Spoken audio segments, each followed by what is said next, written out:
One of the most disturbing parts about this situation in Kashmir is the use of pellet guns against the Kashmiri people by the Indian Army.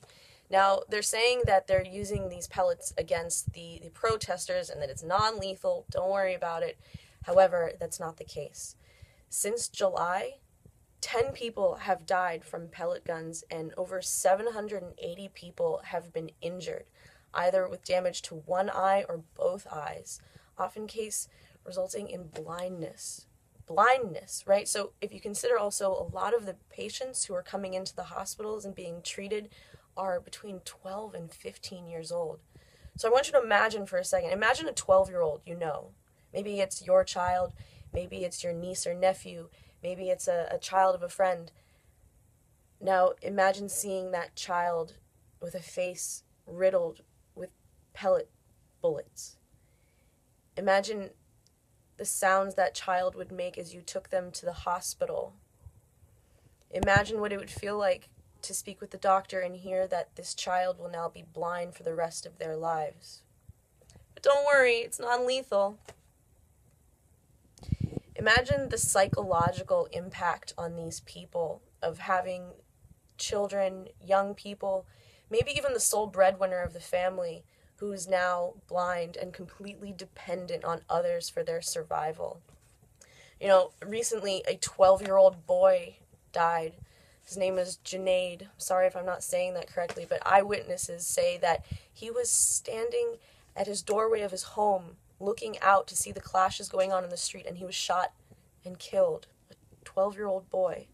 Or think of Insha Malik, a 14-year-old girl who was also just looking out of her home, and she was shot in the face. Or there's Shalik Sheikh, a 30-year-old woman. That's how old I am.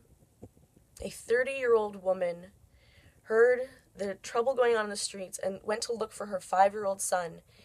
She was shot in the face, in the neck, in the chest, and now she's blind for the rest of her life. Her son survived, and yet his mother is blind. Now he has a blind mother. How can she support him? So here's why this is just so traumatizing. Hurting the Kashmiri people is not going to resolve this situation.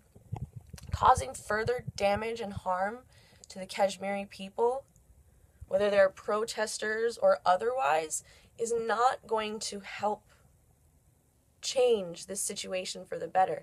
Now, I want you to imagine for a second that the Indian forces withdrew, right? All the guns were taken away, and now imagine in its place there was an actual peacekeeping force that showed up with food, with resources, with a sincere desire to help the people. How much differently would this situation unfold?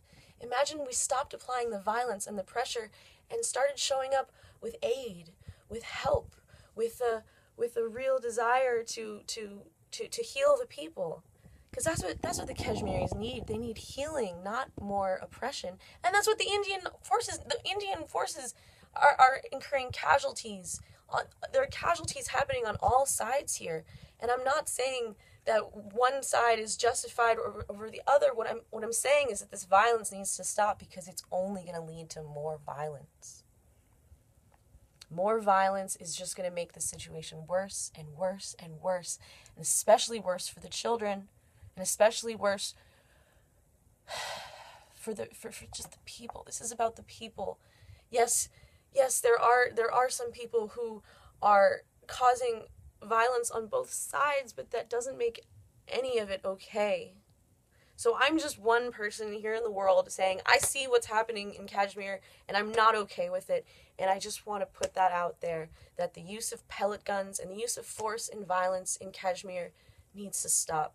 If this solution, if a positive solution is to be achieved, it's going to come at the cost of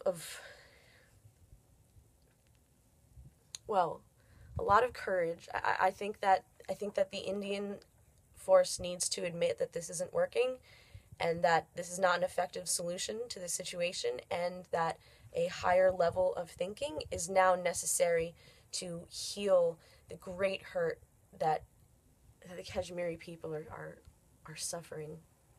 So, imagine it was you. Like, seriously, imagine if it was you in the situation. Like, imagine I looked out my window and there were dudes with machine guns, and if I wanted to, like, leave and go to the studio, like, they'd beat me or shoot me or rape me. That's not cool.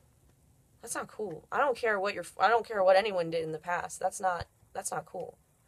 So, I gotta say it because it's important and it's happening now, and I just hope my friends around the world will just send a prayer to the people of Kashmir, because they need it.